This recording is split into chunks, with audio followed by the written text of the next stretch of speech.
আবৃত্তি করছি কবি শামসুর রাহমানের কবিতা উত্তর।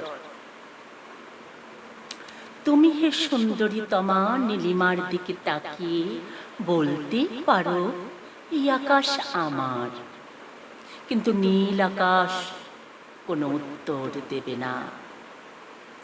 সন্ধেবেলা ক্যামেলিয়া হাতে নিয়ে বলতেই পারো ফুল তুই আমার, তবু ফুল থাকবে নীরব নিজের সৌরভে আচ্ছন্ন হয়ে।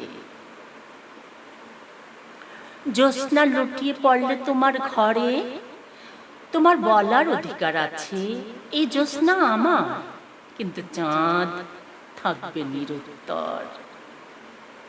মানুষ আমি আমার চোখে চোখ রেখে যদি বলো তুমি একান্ত আমার, কি করে থাকবো নির্বাক? তারায় তারা রটিয়ে দেব আমি তোমার, তুমি আমার।